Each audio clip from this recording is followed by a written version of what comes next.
Welcome to the Reporting and Record-Keeping module in this series on air toxic standards for area source boilers. The information in this module is for all sources subject to the area source boiler's air toxic standards. If you are uncertain whether your boiler is subject to the rule, please view the introduction video in this series.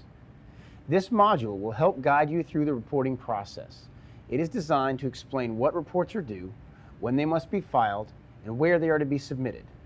We will also discuss what record sources need to keep on hand and have available when requested by the applicable authorities. All sources must keep records when they first become subject to the rule. For existing area sources, this would be the effective date of the rule, which was May 20th, 2011. New sources, those that began construction after June 4th, 2010, must also maintain records beginning May 20th, 2011, or upon startup, whichever is later. Examples of records include notifications and reports and supporting documentation, documentation of tune-ups, energy assessment reports, fuel types and amounts used, malfunctions of the boiler, air pollution controls, or monitoring equipment. In addition to keeping on-site records, there are a series of reports that must be submitted to US EPA or the delegated state agency, the first of which is the initial notification of applicability. This report is required by all sources subject to the area source boiler rule and is required even if the boiler is temporarily shut down. Boilers that have been decommissioned do not need to notify. All initial notifications of applicability are due by January 20th, 2014 or within 120 days after the source becomes subject to the standard. A sample initial notification form can be accessed through EPA's website. Sources may use this form to meet the initial notification requirements. Alternatively, required facility information can be submitted in another form or format if preferred.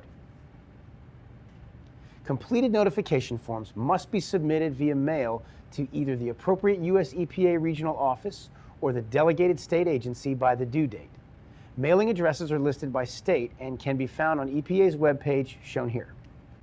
If you submit an initial notification and later realize you are exempt from the rule, you may send in a letter withdrawing your notification. However, you are not legally obligated to do so. If you plan to perform a stack test, a notification of intent to conduct a performance test is required. This notification is due at least 60 days before the performance stack test is scheduled to begin.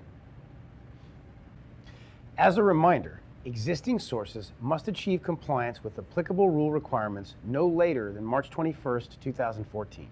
Specifically, existing sources subject to either a tune-up or energy assessment must demonstrate initial compliance by March 21st, 2014.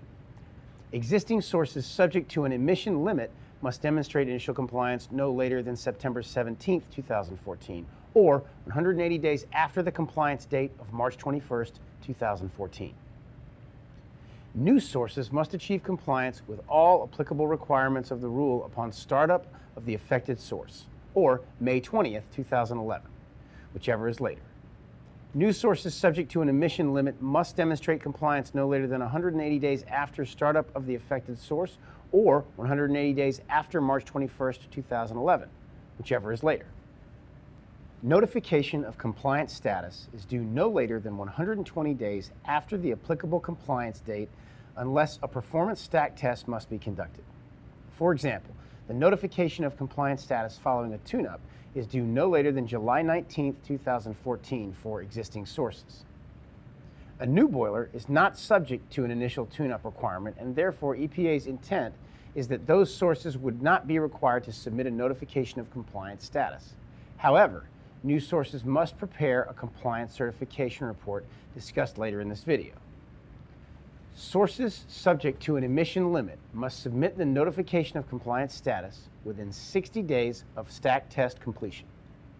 Within 60 days after the date of completing each performance test, the results must be submitted to the EPA's WebFire database by using the Compliance and Emissions Data Reporting Interface accessed through EPA's Central Data Exchange. Performance test data must be submitted in the file format generated through the use of EPA's electronic reporting tool. Effective February 1st, 2013, the final rule requires electronic reporting of the notification of compliance status through EPA's Central Data Exchange. EPA is currently developing and testing a reporting template scheduled for completion in the fall of 2013.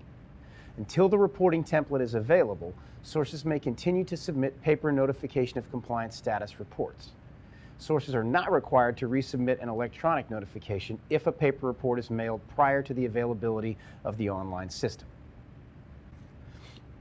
For boilers subject to emission limits, you must prepare by March 1st of each year an annual compliance certification report for the previous calendar year.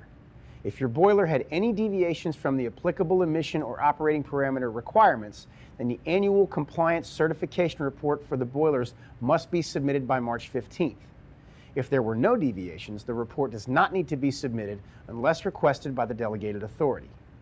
For all existing boilers, the first compliance certification report confirming compliance with the applicable rule requirements must be prepared by March 1st, 2015. For new boilers subject to emission limits, the first compliance certification report must be prepared by March 1st of the year following startup of the boiler. For boilers that are required only to conduct a 2 or 5 year tune-up and are not subject to emission or operating limits, only a 2 or 5 year compliance certification report is required. Reports should be prepared by March 1st following the calendar year during which a tune-up is completed. These reports do not need to be submitted unless requested by an applicable authority. We hope this series has been helpful to you and has answered your questions regarding the air toxics rule for area source boilers. Should you have further questions regarding your boiler tune-up or energy assessment, please refer to the additional information videos in this series. If you need more technical or compliance information, contact the following. Thank you.